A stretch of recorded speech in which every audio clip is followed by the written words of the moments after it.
네, 오늘은 누가 왕인가 시즌의 6번째 시간입니다. 지난 주일 말씀에서 다윗은 집안에서 천대받던 막내 아들이었습니다. 그런데 그런 그가 사무엘에 의해서 하나님의 기름 부으심을 받았습니다. 그런데 그런 놀라운 경험은 잠깐일 뿐이고 그 인생에 특별한 변화가 있었던 건 아니었습니다. 그는 왕궁에 들어가긴 했지만 왕이 된 것이 아니라 왕의 시중을 듣는 자가 되었습니다. 그리고 여전히 집에서는 심부름꾼에 불과한 막내였습니다. 하지만 이제 오늘 사건 이후로 다윗의 위상이 180도 달라지게 되는데요. 우리가 모두 아는 다윗과 골리앗 이야기입니다. 그리고 이 사건은 일약 다윗을 전국구의 스타로 만들어주는 사건입니다. 블레셋이 또 이스라엘을 쳐들어왔습니다. 이 둘은 한 골짜기를 사이에 두고 전쟁을 치르게 되는데요. 그 골짜기의 이름이 이제 엘라 골짜기입니다. 이 전쟁에서 이새의 아들들도 군사로 차출되어서 전쟁을 치르게 되었는데요. 다윗의 형들 중에 3명, 첫째, 둘째, 셋째, 이렇게 셋째까지가 전쟁에 참전을 했습니다. 그리고 다윗은 여전히 양떼를 지키고 있는 거죠. 당시에 전쟁을 나가려면 20세 이상이 되어야 했거든요. 그러니까 다윗의 형이 7명이나 있는데 그 중에 셋째까지만 20세 이상이 되었다는 겁니다. 그래서 이때 다윗의 나이를 추론해 보면 아마 13세에서 14세 정도 되지 않았을까 이렇게 생각을 합니다. 그래서 우리 하율이나 하임이보다 2~3살 많은 정도 이때 다윗이라고 생각하시면 되겠습니다. 그리고 아버지 이새는 다윗에게 전쟁터에 나가서 형들에게 다녀오라고 심부름을 시키는 거죠. 다윗이 받은 임무는 2가지인데요. 하나는 형들이 먹을 도시락을 전달하는 것이고 또 하나는 형들이 아직 전쟁터에서 잘 살고 있는지 그 증표를 가지고 돌아오는 겁니다. 결국 다윗도 이제 아버지의 심부름 때문에 이 엘라 골짜기에 오게 되었습니다. 아마 전쟁터로 향하는 다윗은 아마도 이스라엘 군사들의 그 늠름하고 용감한 모습을 상상하면서 갔을 겁니다. 그런데 전쟁터에 도착해 보니 분위기가 자기가 상상하는 것과 많이 달랐던 거죠. 블레셋에는 골리앗이라고 하는 거인 장수가 나와서 이스라엘을 마음껏 조롱하고 있는데 이스라엘에서는 이에 대해서 어떠한 대응도 하지 못하고 있는 겁니다. 모든 이스라엘 군사들이 두려워 덜덜 떨고만 있었습니다. 다윗은 가장 먼저 이제 군수품 담당자한테 가서 이제 짐을 맡기고 형들을 찾아갔습니다. 이 형들과 함께 있는데 또다시 골리앗이 나와서 이스라엘을 모욕하기 시작하는 거죠. 그런데 이스라엘 군사들은 앞서 나가서 싸우지는 못하고 뒤에서 수군대는 모습을 다윗이 봅니다. 다윗이 그 군사들한테 물어보는 거죠. 아니, 저 사람이 누군데 감히 하나님의 군대를 모욕하는 것입니까? 그리고 아까 수군대는 말 들어봤는데 저 사람을 죽이면 왕이 어떻게 해준다고요? 물어보는 겁니다. 그러자 군사들이 대답을 하는 거죠. 저 사람을 죽이면 왕이 자기 사위로 삼는다. 그리고 세금도 면제해 준단다. 이렇게 다윗에게 말해줍니다. 다윗이 이제 옆에 있는 군사들과 이렇게 대화하고 있는데 엘리압이 다윗의 가장 큰 형이죠. 첫째 형 엘리압이 갑자기 화를 냅니다. 너는 어쩌자고 여기까지 왔느냐? 들판의 양들은 어떻게 하고 왔느냐? 너 전쟁 구경하러 온 줄 내가 모르는 줄 아느냐? 그러면서 다윗 보고 너는 악하고 교만하다 이렇게 쏘아 붙이는 겁니다. 이 엘리압이 다윗이 뭐하러 왔는지 모르는 거 아닙니다. 자기들 도시락 배달하려고 온 겁니다. 그리고 부모님에게 생사 확인해 주려고 다윗이 온 거죠. 그런데 이렇게 힘들게 수고하고 있는 다윗에게 이 엘리압이 다짜고짜 화를 내기 시작하는 거죠. 그 이유가 뭘까? 우리는 이 엘리압의 태도를 통해서 그 내면에 뭔가 화가 잔뜩 있다는 것을 알 수가 있습니다. 근데 그 화의 대상이 뭔가, 그 분노의 대상이 뭔가 정확히 알 수는 없을 것 같은데 아마도 앞에서 이스라엘을 마음껏 조롱하고 있는 골리앗이 분노의 대상일 수도 있고요. 또 하나는 그 조롱을 듣고 있으면서 어쩌지 못하는 자기 자신일 수도 있습니다. 아니면 자기 자신은 직접 나가서 싸우지는 않으면서 포상금만 걸어놓고 뒷짐지고 있는 사울왕이 분노의 대상일 수도 있겠습니다. 어쩌면 누가 보더라도 다윗의 형제들 중엔 자기가 가장 괜찮은 사람인데, 자기가 제일 나은 사람인데, 사무엘이 자기가 아니라 보잘것없는 다윗에게 기름 부음을 하는 것을 보고 어쩌면 사무엘에게 난 화가 지금까지 마음에 간직하고 있었을지도 모르겠습니다. 그런데 이 중에 엘리압이 화를 낼 수 있는 사람은 아무도 없는 거죠. 온 백성이 존경하는 선지자 사무엘에게 화를 낼 수도 없고요. 그리고 이스라엘의 왕인 사울에게도 화를 낼 수가 없습니다. 그렇다고 골리앗한테 화를 낼 수도 없는 거죠. 그건 당장 자기 목숨 내놓겠다는 거니까. 그래서 엘리압은 누구에게 분노를 하느냐? 다윗에게 분노를 하는 겁니다. 왜냐? 다윗한테는 내가 화를 내도 안전하니까. 우리는 내 안에 있는 분노를 주체할 수 없을 때 나도 어쩔 수 없이 화를 낸다라고 생각을 합니다. 하지만 심리학자들은 우리가 그렇지 않다고 말을 하는 거죠. 분노 조절 장애가 있는 사람을 제외하고 대다수의 사람들은 자신이 화를 내도 안전하다고 판단할 때 화를 낸다고 합니다. 그 자기 자신의 분노를 대부분은 컨트롤할 수 있다는 거죠. 직장 상사한테 화를 내는 사람은 없습니다. 상사가 부하 직원한테 화를 내죠. 가게 직원이 손님한테 화를 내는 경우는 흔치가 않습니다. 손님이 직원한테 화를 내죠. 왜냐하면 화를 내도 안전하다고 생각하기 때문에 화를 낸다는 거죠. 나라가 전체적으로 분노 지수가 높아지면 사회적 약자를 대상으로 하는 범죄가 증가한다고 합니다. 최근에 우리나라에서 묻지마 범죄가 다시 증가하는 경향을 띠고 있는데요. 전혀 일면식도 없는 사이에 범죄가 일어나는 것인데 30대 남성이 길 가던 여성을 갑자기 주먹으로 얼굴을 가격한다거나 10대 청소년들이 지하철에서 노숙자의 목을 조른다거나 하는 일들이 최근에 일어나고 있습니다. 부산에서는 돌려차기 사건도 있었죠. 그런데 범죄 전문가들은 이거를 묻지마 범죄라고 불러서는 안 된다라고 말을 합니다. 왜냐하면 무작위로 범죄를 저지르는 것이 아니라 자신보다 약자를 대상으로 선택했다라는 것이죠. 우리나라는 지난 3년간 사회적 약자를 대상으로 하는 범죄가 163만 건이라고 합니다.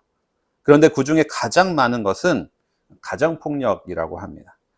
밖에서 받은 스트레스를 밖에서는 화를 내도 안전하지 않으니까 밖에서 화를 풀지 않고 집안에 와서 자기보다 약자한테 푸는 것이죠. 이것을 심리학에서는 감정의 하수구라고 얘기를 합니다. 자신의 쓰레기 감정을 하수구로 흘려보내듯이 약자한테 흘러간다는 것이죠. 우리가 누가 왕인가 시즌 첫 메시지에서 보았던 분인나의 모습을 통해서 이걸 또 확인할 수 있었습니다. 그녀가 화난 이유는 사실 자기를 사랑해 주지 않는 한나만 사랑하는 엘가나 때문이었습니다. 하지만 그녀는 엘가나에겐 분노하지 않는 거죠. 대신 한나를 못 살게 구는 겁니다. 분인나는 한나를 감정의 하수구로 삼았고 오늘 본문에서 엘리압은 다윗을 감정의 하수구로 삼았습니다. 하지만 다윗은 엘리압에게 분노하지 않았습니다. 다윗이 심정이 착해서 화낼 줄 모르기 때문인가?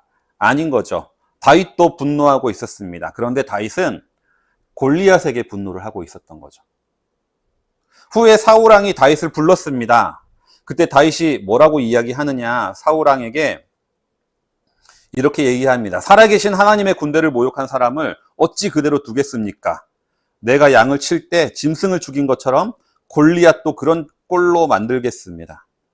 엘리압은 다윗에게 분노하고 있을 때 다윗은 골리앗에게 분노를 하고 있다는 겁니다. 이게 엘리압과 다윗의 차이인 거죠. 이게 기름 부음 받은 자와 기름 부음 받지 못한 자의 차이인 겁니다. 이게 바로 외모가 아니라 중심의 문제인 것 같습니다. 다윗은 하나님이 분노하는 자에게 본인도 분노하고 있습니다. 빌립보서는 사도 바울이 옥중에서 쓴 편지입니다. 그런데 빌립보서 1장에 보면 바울이 로마 감옥에 갇혔을 때 바울을 평소에 시기하던 복음 전도자들이 바울이 갇힌 것을 기뻐하면서 바울을 더 괴롭히게 할 목적으로 더 열심히 복음을 전했다고 합니다. 너 갇혀있지, 나는 이렇게 잘하고 있다, 이런 걸 보여주기 위해서이죠.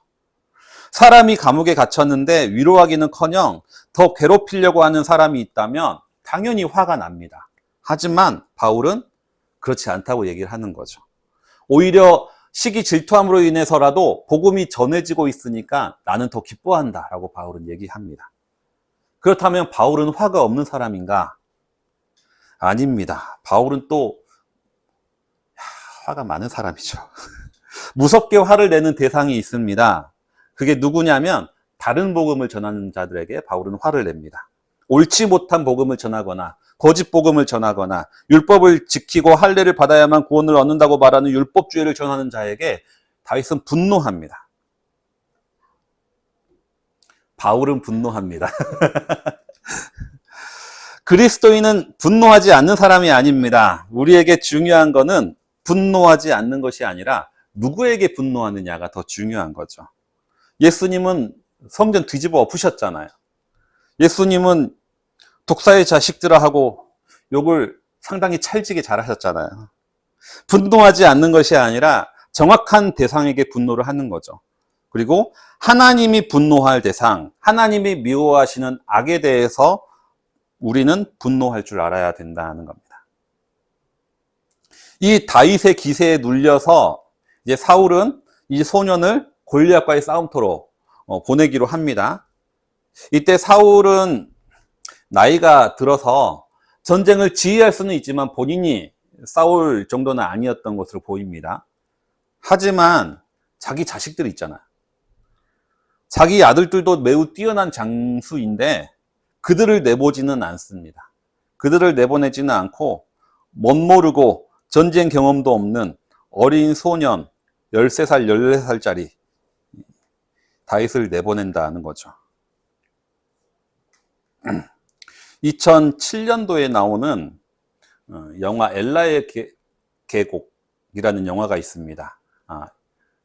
이 전쟁터의 배경이 엘라 골짜기라고 제가 말씀을 드렸는데 같은 제목을 가지고 있는 거죠. 그 영화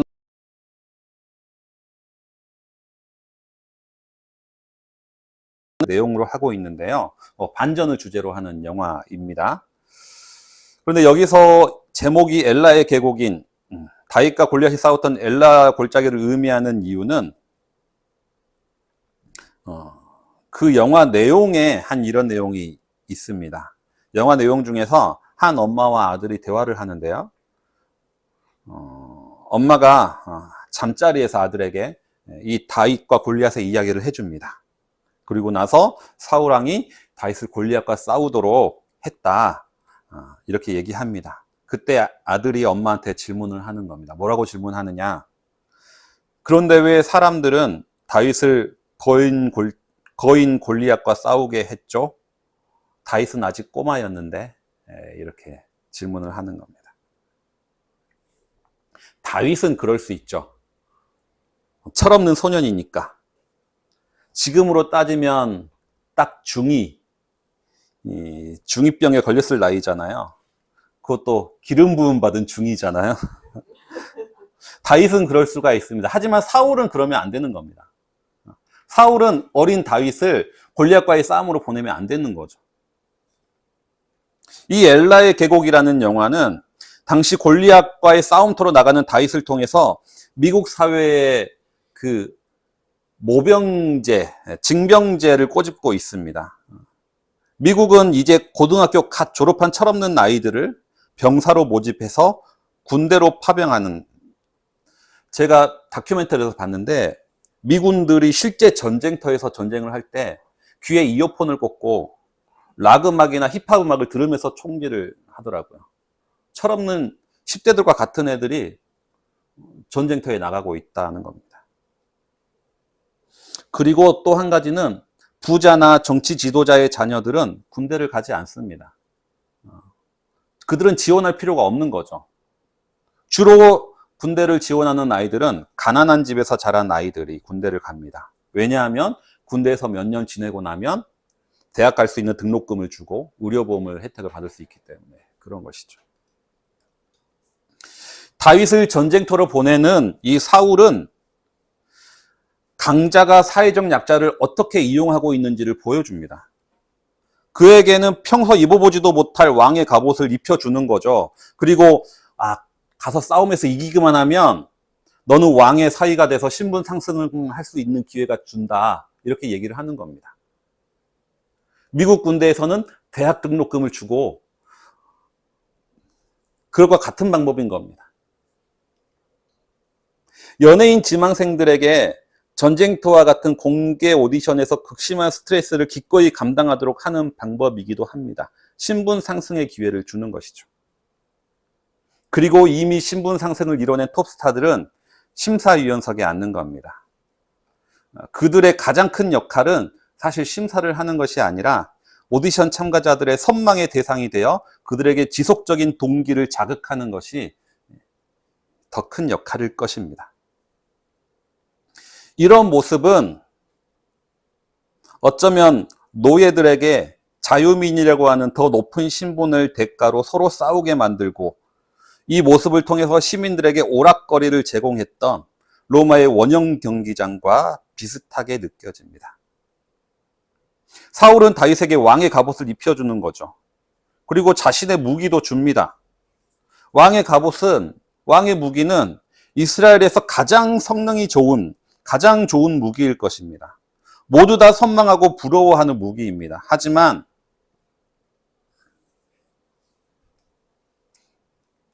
이 무기의 대가는 어쩌면 죽음일 수도 있는 것이죠. 그리고 다윗에게는 이 모든 것들은 거추장스러울 뿐이었습니다. 그는 갑옷과 왕의 무기를 벗어버리고 물가에 가서 돌과 물매를 집어들기 시작합니다. 많은 사람들은 다윗의 무기와 골리앗의 무기를 비교할 것입니다. 그리고 나서 다윗을 비웃을 겁니다. 골리앗도 다윗의 무기를 비웃었습니다. 하지만 다윗에게는 이런 타인의 시선은 아무런 문제가 되지 않았습니다. 꼬마 다윗을 전쟁터로 내보냈다고 비난하는 타인의 시선 때문에 자신의 갑옷과 무기를 주는 사울과 모두가 선망하는 왕의 갑옷을 벗어버리고 모두가 비웃는 돌과 물매를 선택하는 다윗의 대조가 또다시 극명하게 드러나는 순간인 거죠. 사실 우리 대부분은 이렇게 왕의 갑옷을 얻기 위해서 세상을 살아가는 사람들인 것 같습니다. 우리는 돌과 물매를 드는 것을 부끄러워합니다. 그러나 다윗은 정반대의 선택을 하는 겁니다. 어떻게 그는 왕의 무기를 포기하고 돌과 물매를 집어들 수 있었을까? 그것은 다윗이 돌과 물매를 의지했기 때문이 아니라 하나님을 의지했기 때문입니다. 다윗의 진짜 무기는 돌과 물매가 아니라 만군의 여호와의 이름이었습니다. 그래서 그는 골리앗에게 외치는 거죠. 하율이가 읽은 그 말씀을 외치는 겁니다. 너는 칼과 창과 단창으로 내게 나오거니와 나는 만군의 여호와의 이름으로 너에게 간다. 여기서 우리는 알 수 있게 되는 거죠. 다윗과 골리앗의 전투는 골리앗이 죽었을 때 골리앗의 죽었을 때가 아니라 다윗이 왕의 갑옷을 벗었을 때 이미 승리했다는 사실을 우리는 알게 됩니다. 약자들이 취할 수 있는 가장 큰 무기는 만군의 여호와의 이름입니다. 이 세상의 강자들은 약자들을 이용하려고 합니다. 그들을 이용해서 자신의 자리를 영위하고 그들을 이용해서 자신의 신분을 공고히 합니다. 그리고 어떤 이들은 이 약자들을 자신의 감정의 하수구로 이용을 합니다. 하지만 만군의 여호와 하나님은 이 약한 자들의 도움이 되시는 분이십니다. 그리고 우리에게 이렇게 말씀하시죠. 전쟁은 나에게 속해 있다 말씀하십니다. 우리가 해야 할 싸움은 누가 더 많은 무기를 가졌느냐, 누가 더 힘이 세느냐를 겨루는 것이 아닙니다. 우리가 싸워야 할 싸움은 누가 더 하나님을 의지하느냐로 승패를 가르게 될 것입니다.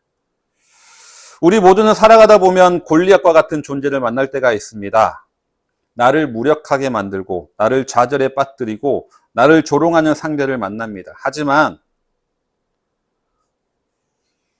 그럼에도 불구하고 도저히 내가 넘을 수 없을 것 같은, 이길 수 없을 것 같은 상대를 만날 때가 있습니다. 어떤 이는 자기 안에 있는 끊임없는 비교의식과 열등감, 패배의식이 골리앗과 같을 것입니다. 또 다른 이는 남에게 인정받고자 하는 마음을 도저히 지어내지 못하는 골리앗처럼 보여지는 사람들도 있을 겁니다. 어떤 이는 이 사회를 지탱하고 있는 거대한 악의 세력이 나를 끊임없이 무력감에 빠뜨리는 골리앗처럼 느껴집니다. 남들은 모르지만 내 안에 끊어내지 못하는 은밀한 죄 때문에 괴로워하는 이들도 있을 겁니다. 과거에 받은 상처가 극복되지 못한 상태로 남아 있어서 나를 감정의 바닥으로 끌어내리고 나를 둘러싼 다른 이들의 냉대로 인한 괴로움이 골리앗과 같이 느껴지는 사람도 있을 겁니다.